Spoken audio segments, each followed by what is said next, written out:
Hello viewers, আসসালামু আলাইকুম। সবাই কেমন আছেন? আলহামদুলিল্লাহ, আমিও ভালো আছি।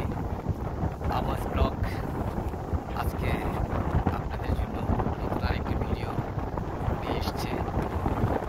আজকের ভিডিওটা একটু সম্পূর্ণ ব্যতিক্রম। আমাদের নিঝুম দ্বীপের ট্যুর ছিল গত 3 দিন থেকে আমরা নিঝুম দ্বীপের ট্যুর করছি। গত 2 দিন আমরা হোটেলে থেকেছিলাম নিঝুম দ্বীপে।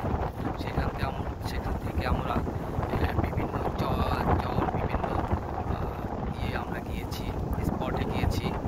তো আজকে সেখান থেকে আমরা রওনা দিয়ে গোমতী ঘাট, যেখান থেকে বড় বড় এই জাহাজগুলো ঢাকার উদ্দেশ্যে সদরঘাটে ছেড়ে যায়, আমরা সেখান থেকে জাহাজে চড়েছি। 12:30টার দিকে আমরা জাহাজে চড়েছি। এখন আমরা জাহাজে আছি। আমাদের দীর্ঘ 18-20 ঘন্টার একটা জার্নি। আসলে জার্নিটা সাগরের থেকে জার্নি করছি আমরা। সাগরের মাঝখান দিয়ে আমাদের এই লঞ্চটা যাচ্ছে গতিতে। এটা আসলে বোঝা যাচ্ছে না এই গতিটা, যেদিকে তাকাই শুধু জলরাশি আর জলরাশি। দেখাতে চেষ্টা করি।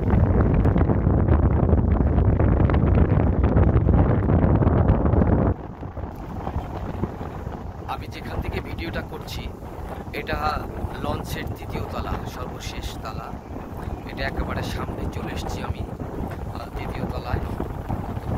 আমি একটু সামনে যদি দেখাই, এদিকে সমুদ্র ছাড়া, পানি ছাড়া কিছু দেখা যাচ্ছে না। আর এখানে আবার যদি একটু হাতের মাপে দেখাই, তাহলে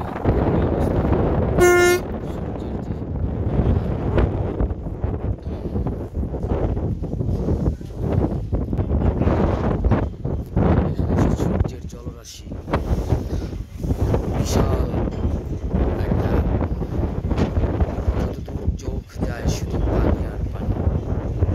সূর্যটা তার নিজস্ব নিয়মে, নিজস্ব গতিতে আলো দিয়ে যাচ্ছে। সূর্যের আলোগুলো যখন সাগরের বুকে পড়েছে,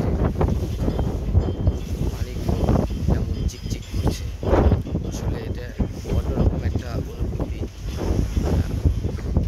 আমরা আরেকটা বিষয় আপনাদের দেখাবো। এখানে যে ড্রাইভার রয়েছে, ড্রাইভারের এই যেখান থেকে লঞ্চটা নিয়ন্ত্রণ করে ফারহান নেভিগেশন এম 9839 বাস।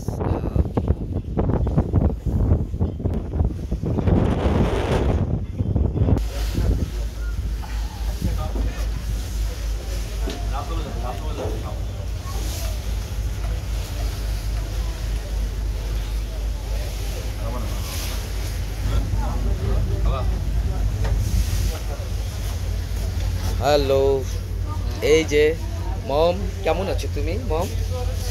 হ্যাঁ মম, এই যে হ্যালো, কি খাচ্ছ তুমি? কি খাচ্ছ? পেয়ারা খাচ্ছি। পেয়ারা খাচ্ছ? একটা ছোট একটা পিচ্ছি, অনেক কিউট পিচ্ছি। Thank you very much.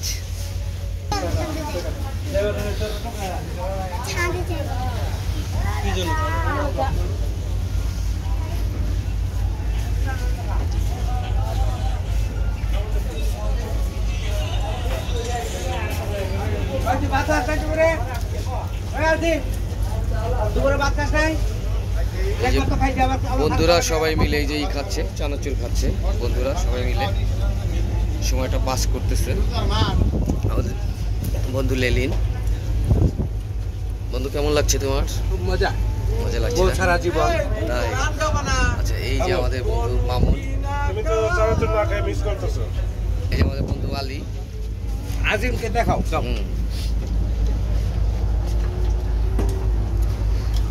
আমরা যে ভিআইপি রুম নিয়েছিলাম, এটাই সেই আমাদের ভিআইপি রুম। এটা আমাদের ভিআইপি রুম।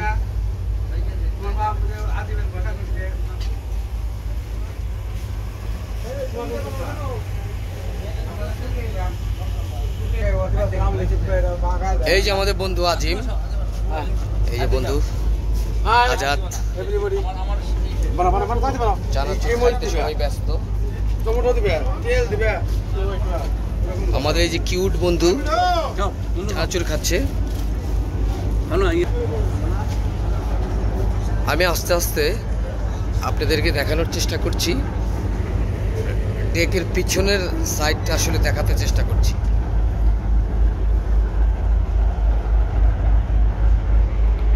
এখানে নামাজ পড়ার একটা জায়গা রয়েছে, কেউ ইচ্ছা করলে এখানে নামাজ পড়তে পারেন।